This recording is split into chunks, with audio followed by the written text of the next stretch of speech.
Hello my dear student, welcome back to Khudiram coaching centre. আজকে আমি তোমাদের যে সায়েন্সটা পড়াবো সেই সায়েন্সটা কোথা থেকে কিভাবে পড়াবো সেই বিষয়টা তোমাদের বলি, না হলে তোমাদের মনে প্রশ্ন আসবে যে স্যার কোথায় থেকে কি পড়াচ্ছে না পড়াচ্ছে, পরীক্ষায় আসবে কি আসবে না। তোমাদের মধ্যে অনেকটাই সন্দেহ রয়েছে, আর সেই সন্দেহটা দূর করার জন্য তোমাদের জন্য নিয়ে এসেছি আমি এসকে ঝা স্যারের 6 এডিশন বুক 2025-2026, যে বইটা নাকি হিন্দিতে লেখা রয়েছে।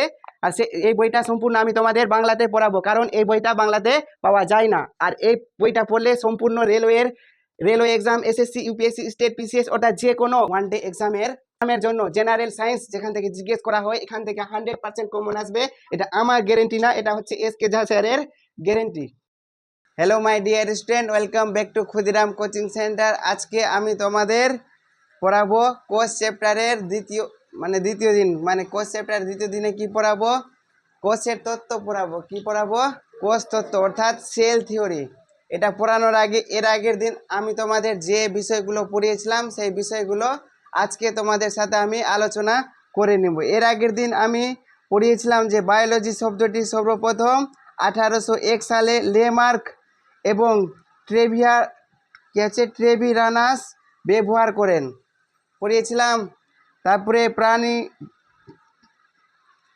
প্রাণীবিদ্যার জনক কে? অ্যারিস্টটল। কি বললাম? আর বইটার নাম কি ছিল? হিস্টোরিয়া অ্যানিমেলিয়াম। আর উদ্ভিদবিদ্যার জনক কে ছিল? থিওফ্রাস্টাস। কে ছিল? থিওফ্রাস্টাস। আর কোন বইতে লেখা ছিল? হিস্টোরিয়া প্লান্টারাম। তারপরে চলে আসছে কোষ। কোষ কাকে বলে? জীবের ক্ষুদ্রতম গঠনগত ও কার্যগত এককে কি বলা হয়?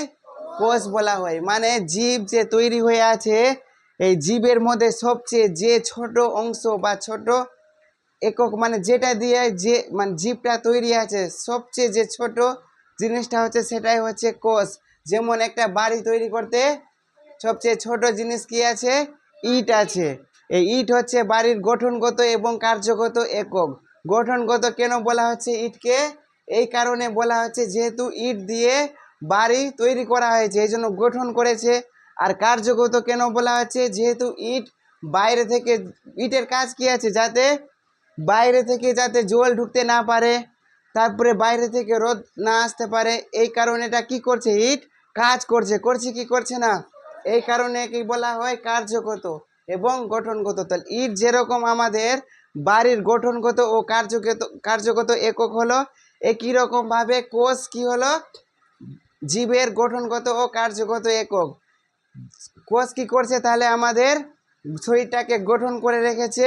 আর কাজ কি করছে? যেমন আমাদের একটা মানুষের যতগুলো কাজ আছে একটা কোষেরও সেরকমই ততগুলো কাজ আছে। বুঝতে পারলাম? তাহলে কোষ ব্যাপারটা কি এর আগের দিনে ডিটেলসে আমি বলেছিলাম।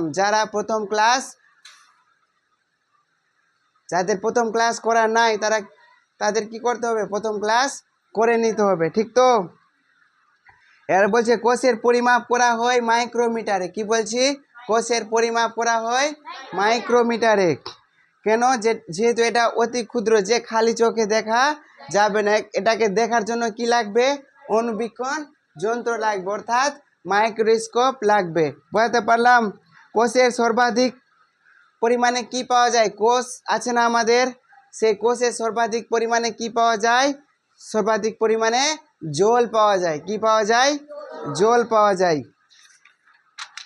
তারপরে দেওয়া আছে যে মানে সর্বপ্রথম কোষ কে আবিষ্কার করেছিল? কি বলছি? কোষ কে আবিষ্কার করেছিল? রবার্ট হুক কোষ আবিষ্কার করেছিল। সে মৃত কোষ আবিষ্কার করেছিল না জীবিত কোষ আবিষ্কার করেছিল? সে মৃত কোষ আবিষ্কার করেছিল। কত সালে? 1665 সালে। আর জীবিত কোষ আবিষ্কার করেছিল কে? অ্যান্টন লিডেনহুক। সে জীবন্ত কোষ অর্থাৎ জীবিত কোষ আবিষ্কার করেছিল। কত সালে? 1674 সালে। এবার কোষের নাম কোথা থেকে হয়েছে? সাইটো থেকে সেল হয়েছে, ঠিক আছে? সাইটো। আর কোষের অধ্যয়নকে কি বলা হয়? সাইটোলজি, অর্থাৎ study of cell. Study of cell হচ্ছে সাইটোলজি। মানে কোষ নিয়ে যারা পড়াশোনা করছে তাদের কি বলবো? সাইটোলজি বলবো না? যারা ব্রেন নিয়ে পড়াশোনা করছে তাদের কি বলবো? নিউরোলজি বলবো। বুঝতে পারলি কি পারলি না? এবার সবচেয়ে ক্ষুদ্রতম কোষ, মানে পৃথিবীর মধ্যে সবচেয়ে ক্ষুদ্রতম কোষের নাম কি হচ্ছে? মাইকোপ্লাজমা। কি বললাম? মাইকোপ্লাজমা। আর পৃথিবীর মধ্যে সবচেয়ে বৃহত্তম কোষের নাম কি? বৃহত্তম কোষের নাম হচ্ছে উট পাখির ডিম। তাহলে সবচেয়ে বড় কোষের নাম হচ্ছে উট পাখির ডিম, আর ক্ষুদ্রতম কোষের নাম হচ্ছে মাইকোপ্লাজমা। আর মানব দেহের মধ্যে সবচেয়ে ক্ষুদ্রতম কোষের নাম হচ্ছে শুক্রাণু।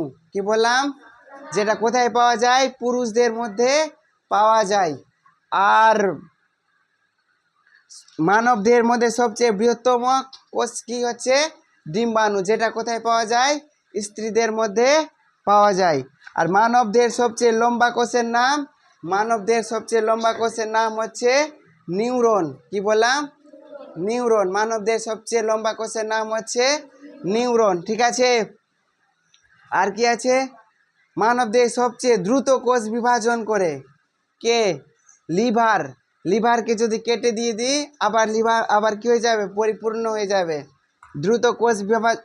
দ্রুত কোষ বিভাজন মানে বোঝা গেল যে আমাদের শরীরে ঘা হয়ে যাচ্ছে, এই ঘাটা আবার কি হয়ে যাচ্ছে? পূরণ হয়ে যাচ্ছে না।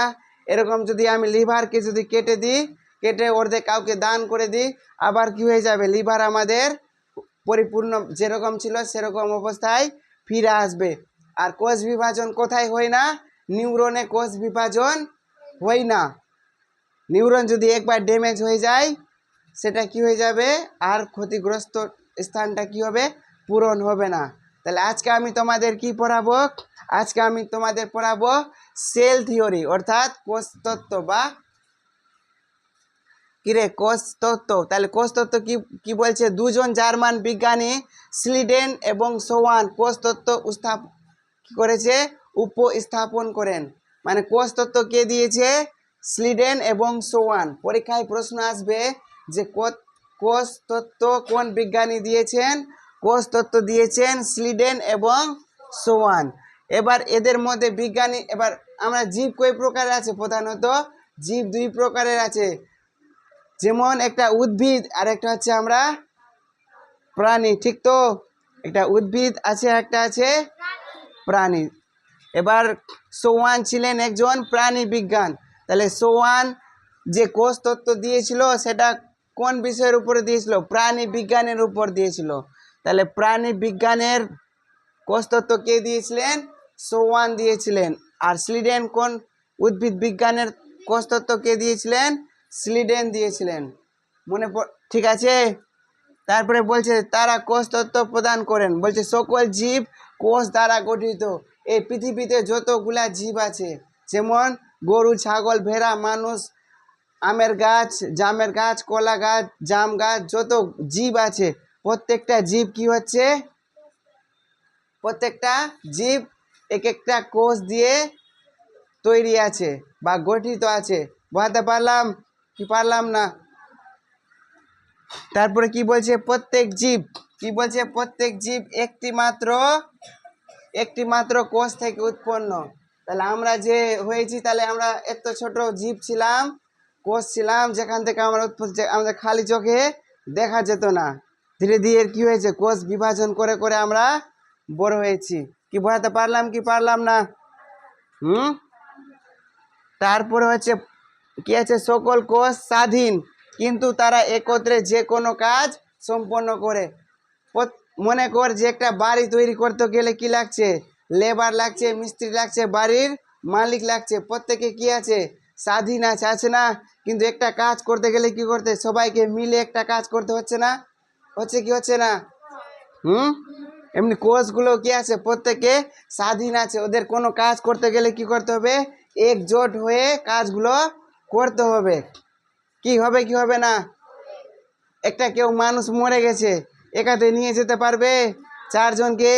চারজন মিলে একটা কাজ করবে, মানে চারটা কাঁধ আছে, চারজনকে একদম নিয়ে যেতে হবে, মরা মানুষকে নিয়ে যেতে হবে। কি হবে না?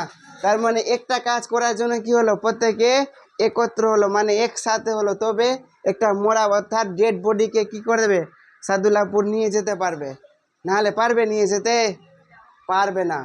এরকম প্রত্যেকটা কোষ আছে আমাদের শরীরে। প্রত্যেককে কি করছে আমরা একটা যে আমি এই যে পড়াচ্ছি, এই পড়ানোর জন্য এই যে বলছি, প্রত্যেকটা কোষ কি আছে, একটা কাজ একদম মনোযোগ লেগেছে। লাখে লাখ কোটি কোটি কোষ আছে, সেই সব কোষ কি করছে, একটা কাজে ফোকাস দিয়েছে। কি কাজ হচ্ছে? এখন পড়াচ্ছি। এবার যদি ওখানে মনে কর 100 কোটি কোষ আছে, কি বলছি, 100 কোটি কোষ আছে, তার মধ্যে যদি 50 কোটি কোষ আমাকে কাজে যদি মানে একত্রিত না হয়, মানে সম্পন্ন না হয়, তাহলে এই কাজটা কি আমি করতে পারবো? পারবো না। তখন ওরা যদি না দেয়, তাহলে হাত বলবে এটা লিখছি, তখন হাত দিয়ে কি লেখা যাবে না, হাত ব্যথা করবে বা অন্য কিছু একটা প্রবলেম ক্রিয়েট হবে। ঠিক আছে। প্রতিটি কোষে একটি নিউক্লিয়াস থাকে যা কোষের সকল কার্যাবলী নিয়ন্ত্রণ করে। যেমন এখানে টিউশন হচ্ছে কি হচ্ছে না, এই টিউশনে একজন হেড আছে, যেটা হচ্ছে আমি কি করছি, কে পড়ছে কে পড়ছে না, কে ফাঁকি মারছে, সব কিছু দেখার দায়িত্ব কার আছে? আমার আছে কি নাই? সেরকমই কোষ আছে না, কোষেও একটা কোষ অঙ্গাণু আছে, যাকে ওই কোষের হেড বানানো হয়েছে। কি বলছি? সেই কোষের হেড বানানো হয়েছে। সেই হেডের নাম হচ্ছে নিউক্লিয়াস। ওর কাজ হচ্ছে কে কাজ করছে, কে ফাঁকি মারছে, যার যেটা কাজ দেওয়া আছে সেগুলো কাজ করছে কি করছে না, সেটা দেখার দায়িত্ব কার আছে? সম্পূর্ণ নিউক্লিয়াসের আছে। এই জন্য একে নিউক্লিয়াসকে কি বলা হয়? কোষের মস্তিষ্ক বলা হয়। কি বলা হয়? তাহলে পরীক্ষায় প্রশ্ন আসতে পারে যে কোষের মস্তিষ্ক কাকে বলা হয়, তাহলে উত্তর হবে নিউক্লিয়াসকে। কারণ নিউক্লিয়াসের সম্পূর্ণ দায়িত্ব আছে কোষের মধ্যে যে সকল কোষ অঙ্গাণু আছে, সেই সমস্ত কোষ অঙ্গাণু ঠিকঠাক ভাবে কাজ করছে কি করছে না, সেটা দেখার দায়িত্ব নিউক্লিয়াসের আছে। এই কারণে নিউক্লিয়াসকে কি বলা হয়? কোষের মস্তিষ্ক বলা হয়, অর্থাৎ কোষের হেড বলা হয়। এইটুকুনটা বোঝাতে পারলাম ভালো করে? তাহলে আমরা এতক্ষণ ধরে কি পড়লাম? কোষ তত্ত্ব পড়লাম না? এবার কোষ তত্ত্ব মেনে চলে না এমনও কিছু জীব বা জোরের মাঝখানে এমনও কিছু জিনিস কোষ আছে। কি বললাম?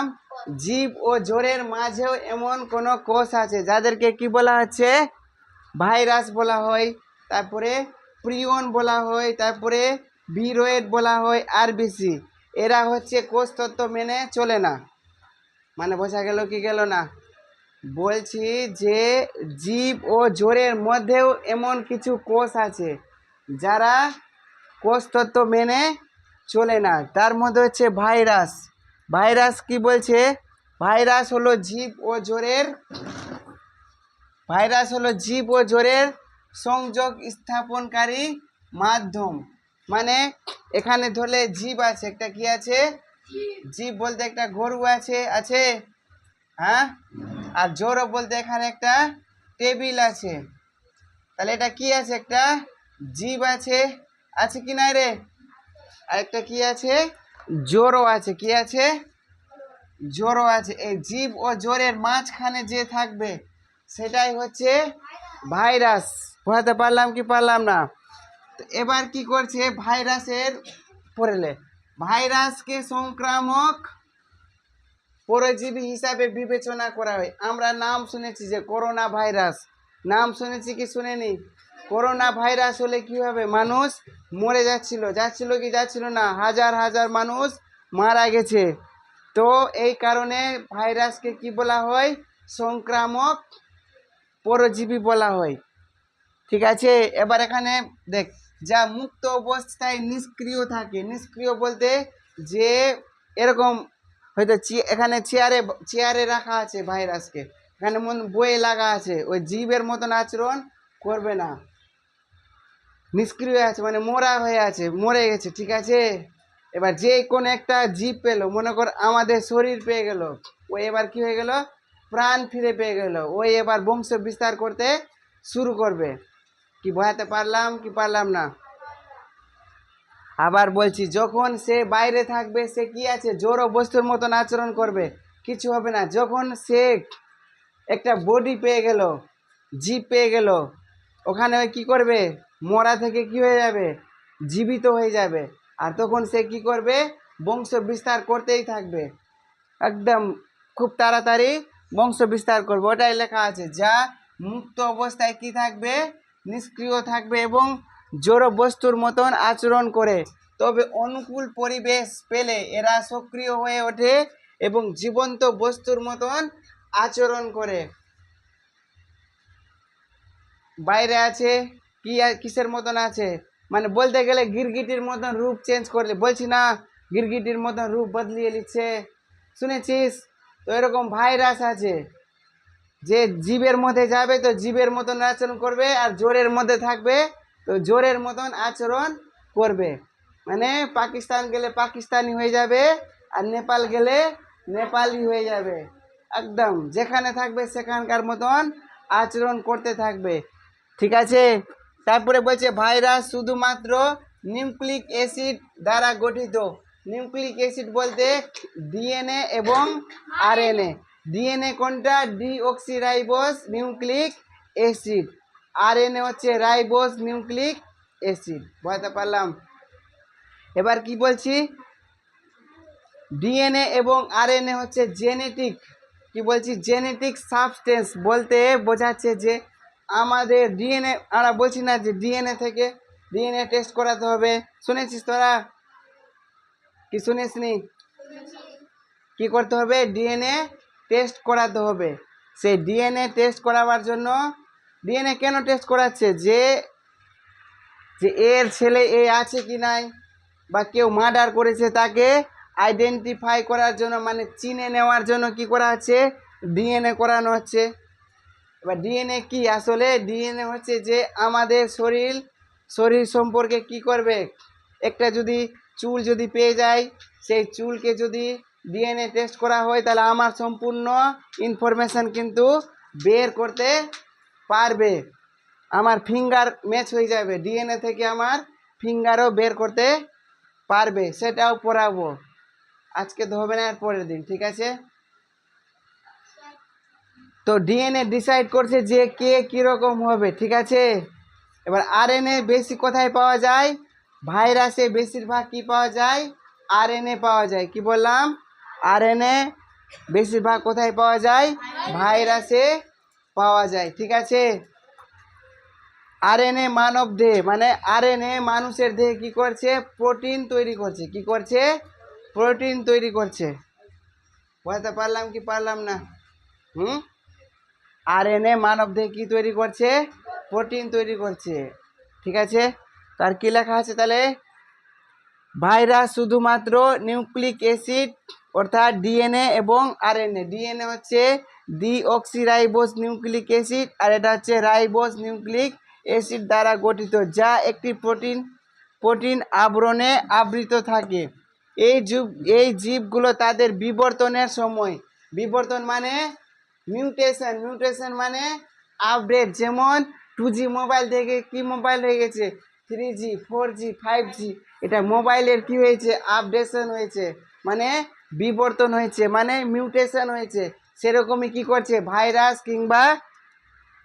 ভাইরাসও কি করছে, বিবর্তন করছে। বলছে জীবগুলো তাদের বিবর্তনের সময় কখনো কোষীয় পর্যায়ে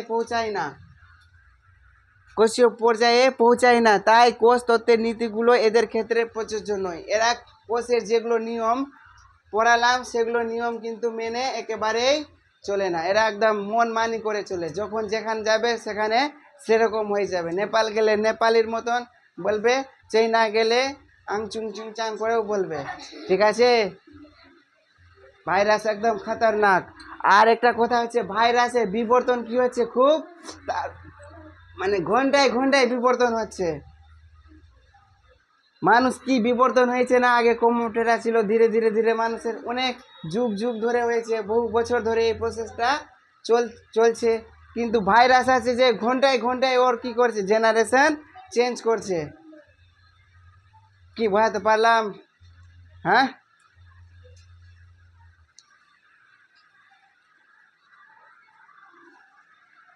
তাহলে আমরা কি পড়লাম, আমরা ভাইরাস সম্পর্কে জানতে পারলাম। ভাইরাসের মতন আরো কিছু কোষ আছে, যেরকম ভিরোয়েড আছে, কি আছে, ভিরোয়েড আছে, তারপরে কি আছে, প্রায়ন আছে, তারপরে লোহিত রক্ত কণিকা আছে। ভিরোয়েডে কি বলছে, ভাইরাসের মতো কিন্তু আকারে ছোট। ভিরোয়েডটা হচ্ছে ভাইরাসের মতো কিন্তু আকারে কি আছে, অনেক গুণ ছোট আছে। এরা তুলনামূলকভাবে ছোট। উদ্ভিদ রোগ জীবাণু, এরা কি করছে, উদ্ভিদের মধ্যে রোগ তৈরি করছে। কি করছে, উদ্ভিদের মধ্যে রোগ তৈরি করছে, রক্ত না রোগ। ভাইরাসের মতো এদের প্রোটিন নেই। তাহলে ভাইরাসে কি ছিল, ভাইরাসে ভাইরাসে কি ছিল, প্রোটিন ছিল। আর কি ছিল, ডিএনএ ছিল, ছিল কি ছিল না, ডিএনএ ছিল, আবার আরএনএ ছিল। কিন্তু ভিরোয়েড না, ভিরোয়েডে কি নাই বল, হ্যাঁ, ভিরোয়েডে প্রোটিন নেই। তাহলে ভিরোয়েডে প্রোটিন নেই, কি আছে, এই জীবগুলো প্রোটিন নেই, কোষতত্ত্বের নীতির ব্যতিক্রম, মানে এরা কোষতত্ত্ব মেনে চলে না, মানে কোষতত্ত্ব যেটা আছে সেটা মেনে চলে না। তারপরে আছে প্রায়ন, প্রায়ন শুধুমাত্র প্রোটিন দ্বারা গঠিত। তাহলে প্রায়নে কি আছে, কি আছে, প্রোটিন আছে, আছে না, এবং এদের নিউক্লিক অ্যাসিড নেই। মানে নিউক্লিক অ্যাসিড বলতে ডিএনএ এবং আরএনএ নেই, তার মানে এর মধ্যে এগুলা কি আছে, আছে। তো বোঝাতে পারলাম, তাহলে ভাইরাসে প্রোটিন আছে, ডিএনএ আছে, আরএনএ আছে। প্রায়নে শুধু প্রোটিন আছে, ডিএনএ নেই, আরএনএ নেই। ভিরোয়েডে কি আছে, প্রোটিন নেই কিন্তু ডিএনএ আছে, আরএনএ আছে। বোঝাতে পারলাম কি পারলাম না? তারপরে